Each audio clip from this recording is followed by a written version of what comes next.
como una escritura entre la tierra y el aire, y que ese aire representa la imaginación, me parece que es otra imagen muy buena, porque tú eres piloto o eres piloto. Bueno, uno nunca deja de ser piloto, siento. Pero para mí un piloto, yo que soy alguien que cruza el Atlántico continuamente, pues es una voz que escuchas de una forma mecánica, que casi puedes decir lo que va a comunicarte, porque hay muchas fórmulas como repetidas, ¿no? Les van a servir la mesa, pollo, pasta, esa serie de cosas que uno hemos vivido, y uno pensaría que es alguien muy concentrado, pues sí, muy práctico, muy resuelto. Mi vida está en sus manos, ¿cómo no va a hacerlo?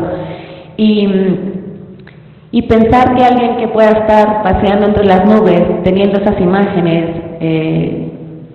haciendo ese juego con las palabras, además de sentirme pues segura en tus manos a la hora de estar ahí sentada sin hacer nada, pues me hace imaginarme a partir de ahora a los pilotos de otra manera, como que uno tiene estas raras sensaciones de que la gente es diferente por gremios, ¿no? Un piloto es así, un matemático es así, un pintor es así, y luego dices, no, pues mucha gente puede hacer estos crossovers entre las actividades y se vale, y está increíble descubrir a la gente. Tú hablas también ahí de cómo un autor puede ser descubierto a través de tus letras, y yo siento que después de leerte, pues tenía ganas de verte y de saber cómo eras físicamente y de escucharte hablar para ver cómo manejas toda esa narrativa y cómo juegas con esas palabras, cómo las unes, cómo las combinas. Me gusta mucho esa manera de aterrizar, porque además se ve, y en eso, no sé, igual estoy siendo prejuiciosa, pero siento que un piloto tiene que ser, muy conciso, muy preciso, y tú lo eres con las palabras. Tú las descripciones no te vas por las ramas, no pones paja, no te vas. Eres muy escueto, y ahí otra vez le dejas la chamba al lector, porque con muy pocas palabras tú has armado un personaje, una escena, un lugar,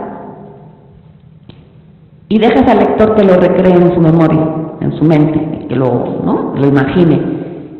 Pero es que es suficiente lo que tú das para que uno tenga una imagen. Y me encanta que esa imagen sea diferente en cada uno de nosotros, y pensar que incluso yo no entendía porque había un avión, por ejemplo, donde tú vivías, y decía, no estoy entendiendo bien, me voy a regresar. Y luego lo vas como, sí, revelando poco a poco. Me pareció muy chistoso que un piloto retirado compre aviones, ¿no? Y digo, ¿para qué? ¿No? Y pues, ¿cómo será su terreno para tener un avión ahí puesto? Y entonces, incluso imaginé que tu dormitorio era dentro del avión, no sé, me imaginé muchas cosas, y me encantó ese viaje que tú me hiciste, porque además me hiciste volar a mí misma, ¿no? Con esas imágenes, me gustó. Tu novela es sensorial, lo hice desde el título, y uno quiere saber qué tendrá que ver el título en todo lo que me estás contando. Y esa manera en la que tú estás como, sí, sacando la madeja y tirando del hilo poco a poco, hasta que al final dices, ¿es esto? Y dices, ahí es uno de los que yo hice. Porque siento que esa manera que tienes de cruzar lo visual con lo sonoro, con lo táctil y con lo sabroso que tiene toda la historia, me parece que sí recurres mucho a los sentidos. Y esta novela, sobre todo, lo que es un despertar, y ahí lo dices varias veces, porque además hay una serie de conceptos que tú repites. Si hay dudas, quiero que quede claro cuál es el mensaje de esta novela.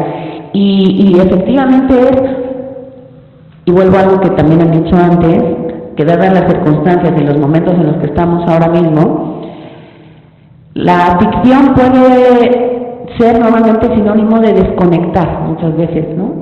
Se dice que ahora los jóvenes están recurriendo mucho a la ficción en lugar del realismo. ¿Por qué? Y porque no pueden con la realidad. O sea, imagínense los jóvenes a los que les estamos diciendo que el futuro no sabemos cómo va a ser, pero va a ser horrible todo. Y entonces que el cambio climático, que las guerras, que lo tecnológico, que la IA y todo esto, pues obviamente tienen que recurrir a algo que les saque del día a día, porque es demasiado doloroso lo que escuchan en las noticias y lo que nos escuchan a los adultos decir. Y uno tiende a recurrir a la ficción para desconectarse. Y sin embargo, la ficción que hay esta novela justo lo que hace es conectarte. Te conecta con la vida, te conecta con la reflexión de lo humano. Cada personaje siento, y eso lo tendrás que decir tú, Ricardo, que representa un sentimiento de la naturaleza humana, el miedo, la incertidumbre, la tristeza, la soledad.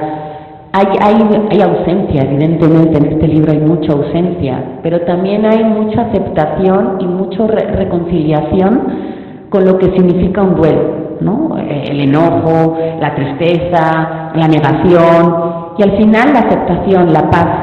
Este libro termina con esa paz y con esa aceptación de esta es la vida, estoy bien con eso, estoy bien con todos esos seres que me habitan y que me acompañan, estoy bien con esa soledad. Y para mí ha sido lo que tú dices, porque si es real, un despertar a no dejes de estar atento a todo lo que pasa alrededor. Hay señales, hay símbolos, hay cosas que suceden y a veces son fortuitas, la mayoría de las veces no. Pero si nosotros no sabemos cómo identificar dónde están esas señales, interpretarlas y hacerlas nuestras, no habrá servido de nada, por más que un ser imaginario nos esté mandando señales de mil maneras y uno pues, pasa por la vida a ciegas, y eso somos la humanidad hoy en día. La mayoría de nosotros somos muy ciegos de lo que está pasando que no es tangible, y la vida no es solamente lo que es tangible, la vida es muchas más cosas. El ser humano, imagínense, el vocabulario es una parte intangible, es una parte invisible de nosotros, no hay palabras que nos vean y que nos recorran, las palabras salen, y puede salir una, pueden salir 3 millones, pero es una parte intangible. Y este libro es una invitación justamente a despertar, a no quedarse dormido, a conectar.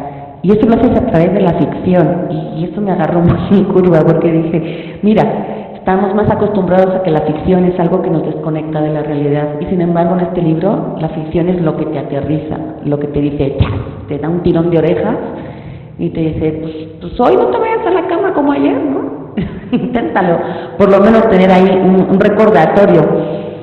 Es un libro donde yo he sacado aforismos.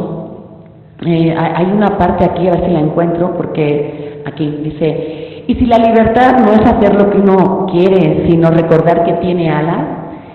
Y esa frase, que no sé si haya sido de tu autoría o te la hayas agarrado de algún lado, pero me parece que es brutal, porque a veces se nos olvida, muchas veces tú hablas aquí de la felicidad y hablas de la libertad y hablas de un montón de conceptos que damos por sentados, pero que son muy borrosos y a veces muy subjetivos y no sabemos cómo expresar.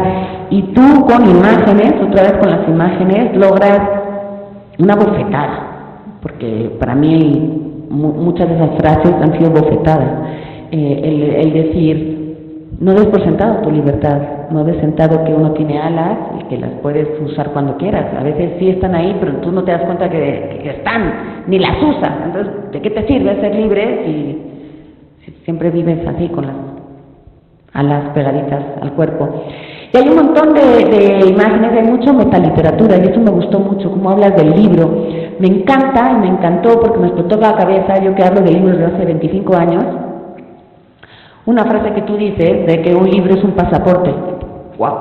Siempre hablamos de que los libros nos hacen viajar, sea lo que sea que eso quiera significar, pero me gustó mucho más tu idea, y te voy a parafrasear a partir de esta lectura, porque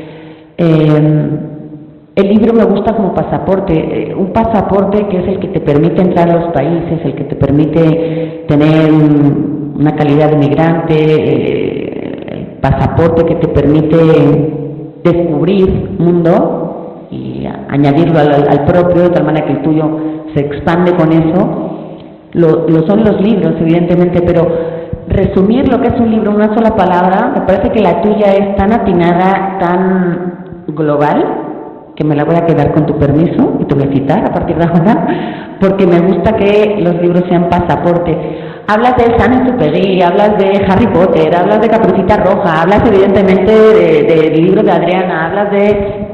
O sea, el libro está ahí, y además hablas del proceso de un libro, que para los editores nos emociona mucho que nos des este reconocimiento, cómo lo que pasa antes de que un libro llegue a nuestras manos, a las librerías, y que a veces está tan invisible también, tan olvidado, y todo lo que implica, el esfuerzo que implica que alguien tenga una historia que contar y que no sepa cómo llevarla hasta el resto del mundo. Y tú lo escribes muy bien a través de este libro de Adriana. Ahora debe estar muerta de orgullo y de satisfacción y de felicidad, no solamente de ver esto, sino de ver lo que tú has logrado a partir de esto. Y si eso es lo que has hecho, Ricardo, con tu jubilación, está increíble. Ya quiero yo jubilarme pronto para ver qué pasa conmigo. El otro día le preguntaba a mi hijo, que tiene 5 años, qué quería ser de mayor, y dijo que piloto. Mira, otra vez, ¿ves? Como también hay conexiones. Y yo me quedé así pensando, ay, qué chistoso, ¿por qué dirá eso? Porque pues él cuando viaja en avión ve más a los sobrecargos que a los pilotos. Los pilotos, no sé en su cabeza qué es lo que pasará. Cuando descubrió que casi no se ve nada en la ventanilla de un avión, sino que nada más ves pantalla, pues le sorprendió muchísimo. Y me encantaría que mi Santi, porque también yo tengo un Santi en casa, pues pudiera ser capaz de plasmar esas historias, esas imaginaciones, esos sueños, esas señales, y ojalá fuera capaz de convertirlo y traducirlo en palabras como tú lo haces en este libro, porque creo que lo haces muy bien, porque creo que cierras el libro y no es uno de esos libros que vas a olvidar, sino que es un libro que te vas a dejar ahí pensando, y que esa bofetada de realidad y esa llamada de atención a estar despiertos y a estar atentos, que sea contagioso. Otra de las cosas que dices ahí, que dices que creo que la tristeza y el odio son virus, y eso también me encantó como concepto, porque eso significa que son contagiosos. Y en esta época de pandemias, pues saber que el odio y la tristeza también pueden contagiarse unos a otros, es tremendo, pero también los virus hemos visto que son capaces de curarse y de vacunarse. Entonces me gusta ver esa parte de que la humanidad y esa manera de impedir el amor, que tú dices que el odio y la tristeza pueden ser cosas que impiden ver el amor y el corazón, pues ojalá nos pudiéramos vacunar, ojalá fuera tan fácil como hacer fila en un centro de salud y que te pusieran en el brazo una vacuna contra el odio y la tristeza, porque siento que eso nos llevaría a sitios mucho más agradables donde podamos convivir todos juntos. Entonces, si este libro puede ser un contagio también de ese despertar que creo que mucha gente necesita hoy en día para darse cuenta de lo que está pasando, vivan las letras, viva este libro y viva tú. Así que muchas gracias, Ricardo, por estar aquí.